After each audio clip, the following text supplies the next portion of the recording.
있던 사람 중에 하나가 이 말을 듣고 이르되 무릇 하나님의 나라에서 떡을 먹는 자는 복되도다. 어떤 사람이 큰 잔치를 베풀고 많은 사람을 청하였더니 잔치할 시각에 그 청하였던 자들에게 종을 보내어 이르되 오소서, 모든 것이 준비되었나이다 하매 다 일치하게 사양하여 한 사람은 이르되 나는 밭을 샀음에 아무래도 나가 보아야 하겠으니 정컨대 나를 양해하도록 하라 하고, 또 한 사람은 이르되 나는 소 5겨리를 샀음에 시험하러 가니 정컨대 나를 양해하도록 하라 하고, 또 한 사람은 이르되 나는 장가 들었으니 그러므로 가지 못하겠노라 하는지라.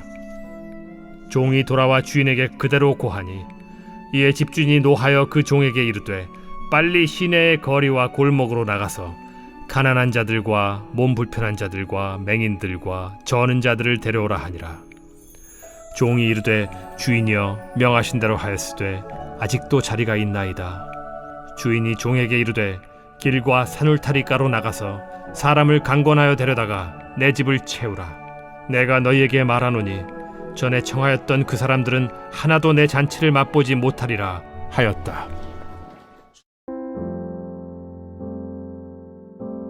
주를 시작하는 월요일날 이 아침에도 또 방송을 통해서 함께하는 우리 로덴 가족 식구들과, 그리고 또 이렇게 삶의 현장에서 또 새벽기도에 참여하는 모든 주의 성도들에게 한 주간에도 하나님의 은혜가 함께하기를 주님의 이름으로 축복합니다. 누가복음 14장은 두 개의 주제가 연결이 되어 있는 것을 보게 됩니다.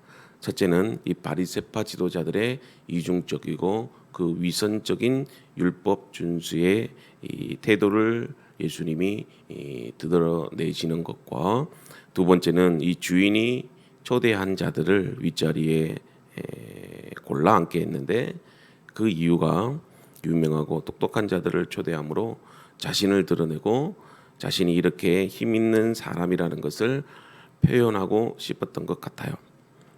예수님은 이런 이유로 오늘 본문 말씀에도 한 그 잔치에 초대가 된 것 같습니다.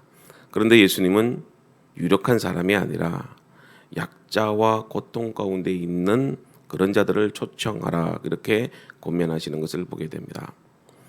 사람은 누구나 사회적인 이목과 관심을 받고 싶어 하죠. 그런데 자신은 그런 위치에 있지 못하기 때문에 다른 사람을 통해서 자신의 존재를 드러내고 싶어 합니다. 그러나 그리스도인은 자신을 드러내는 삶이 아니라 자신을 감추고 낮아지는 삶을 살아야 됩니다. 왜냐하면 예수님은 이 땅에 섬김을 받으러 오신 것이 아니라 섬기기 위해서 오셨다라고 말씀하셨습니다. 가난하고 병들고 고통 가운데 있는 자들, 고아와 과부들, 그런 사람을 사랑으로 섬기셨죠. 사랑하는 성도 여러분, 그리스도인은 높은 자리가 아니라 낮은 자리에서 섬겨야 됩니다. 사람은 자기보다 높은 사람을 섬기려고 합니다. 그 이유는 그 사람을 가까이 하고 알게 되면 곧 자신의 그 위치도 달라질 것이라고 믿기 때문에 그렇습니다. 그리고 자신이 높아질 것으로 생각합니다. 그래서 돈 있고 힘 있고 권력 있는 사람을 가까이 합니다. 그래야 자신의 존재가 드러난다고 믿기 때문이죠. 이것은 자기 자랑과 교만이지 섬김의 모습이 결코 아닙니다. 어쩌면 우리는 관습과 전통을 지켜야 한다는 이유로 자신의 자립만을 보존하려고 애를 씁니다. 이런 사람에게는 가난하고 헐벗고 고통 가운데 있는 이웃이 결코 보이지 않지요. 이런 배경을 가지고 오늘 본문 말씀을 해석하고 적용해 보려고 합니다. 예수님과 음식을 먹던 중에 한 사람이 하나님 나라 잔치에서 먹는 사람이 복이 있다라고 15절에 말씀을 합니다. 앞에서 세상에서의 잔치는 서로 높은 자리를 차지하려고 또 자기를 드러내는 잔치였는데, 하나님 나라의 잔치는 가난한 자들, 지체 장애가 있거나 보지 못하고 다리를 저는 사람들, 즉 사회적으로 모멸과 멸시를 받던 자들이 참여하는 잔치다라고 예수님은 말씀하고 계십니다. 본문에 어떤 사람이 큰 잔치를 베풀고 사람을 초대합니다. 그런데 초대받은 사람들이 오지를 않습니다. 16절과 20절에 보니까 여러 가지 이유를 말하면서 오지 않는 것을 보게 되죠.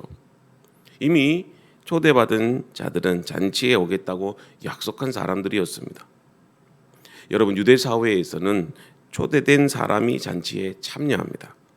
그러면 그 주인이 초대하는 사람의 동의를 얻어서 음식도 준비하고 잔치를 엽니다.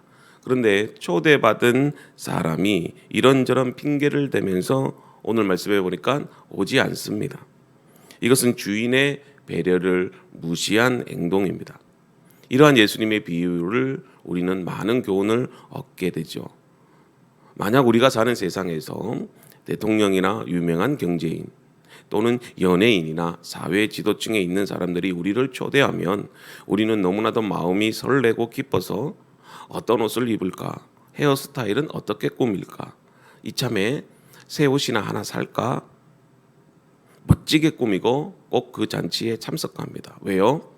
유명하고 높은 사람이 나를 초대했기 때문에 그렇습니다. 그런데 사람들은 하나님 나라의 초대에 대해서는 아무런 관심도 없는 것을 오늘 말씀해 보게 됩니다. 하나님이 베푸신 잔치임에도 불구하고 초대된 사람들이 오지 않죠. 이것은 하나님을 무시하고 모독하는 행위와 같다는 것입니다. 오늘 본문의 말씀도 그 초대에 가겠다고 대답한 사람들이었습니다. 그래서 하나님께서 잔치를 준비하고 지극정성으로 우리가 참석하기를 기다리고 계셨어요. 그런데 웬걸요? 그 초대에 아무도 가지 않습니다. 그 이유가 참으로 놀랍습니다. 예를 들면 천지지변이나 질병이나 아니면 피치 못할 사정으로 인해서 참석 못한다면 이해가 됩니다. 그런데 오늘 말씀해 보면 특별한 이유도 없습니다. 그냥 주인에게 핑계거리를 대면서 잔치에 참석하지 못하겠다고 이야기를 합니다. 그 이유가 뭘까요? 하나님 나라의 잔치에 대해서는 도무지 관심이 없다는 것이죠. 막상 간다고 생각했는데 하나님 나라의 잔치는 아무런 대가가 없고 그냥 가기 때문에 사람들이 싫어하는 것 같습니다. 그래서 그 하나님 나라의 잔치가 더 싸구려 모임처럼 보이고 질 낮은 잔치처럼 보인다는 것이죠. 거기에 가봤자 내가 얻는 유익이 없다고 생각합니다. 시간 낭비라고 그렇게 생각하죠. 만약에 비싼 입장료를 내고 VVIP만 갈 수 있는 자리라면 절대로 빠지지 않고 꼭 참석했을 것입니다. 왜요? 거기에는 유명한 사람들, 멋진 사람들, 훌륭한 사람들만 갈 수 있기 때문입니다. 사랑하는 성도 여러분, 하나님 나라는 좁은 문으로 들어가는 나라입니다. 고난의 십자가를 지고 가는 곳입니다. 오늘의 신앙과 형태와 모습을 보면 마치 예수 믿는 것을 자기 영광을 얻기 위한 도구로 이용하는 것 같습니다. 좁은 문이 아니라 넓고 편안한 길로만 가려고 합니다. 이런 자들은 결코 하나님 나라의 잔치에 참여할 수 없습니다. 오히려 우리가 가진 욕심과 추악한 죄가 하나님 나라의 잔치 초대를 거절하게 합니다. 하나님이 나를 외면하고 무시한 것이 아니라 내가 그 초대를 거절하고 외면한 것이죠. 바로 모든 책임은 나에게 있다는 것입니다. 주인의 초대를 거절하면 기회는 없습니다. 24절에 전에 참여하였던 그 사람들은 하나도 내 잔치를 맛보지 못하리라 이렇게 말씀하고 계십니다. 오늘 본문의 말씀은 우리가 전도 열심히 하자, 안 오면 강권해서라도 데리고 오자 이런 말씀의 의미가 결코 아닙니다. 오늘 본문의 말씀은 참된 그리스도인의 제자됨이 무엇인가에 대한 말씀입니다. 그것이 26절과 27절에 나와 있습니다. 26절에 무릇 내게 오는 자는 자기 부모와 처자와 형제와 자매와 더욱이 자기 목숨을 미워하지 아니하면 능히 내 제자가 되지 못하고 누구든지 자기 십자가를 지고 나를 따르지 않는 자도 능히 내 제자가 되지 못하리라. 그렇습니다. 주님의 제자가 되려면 자기 목숨까지도 주를 위해 헌신할 수 있는 마음이 있어야 됩니다.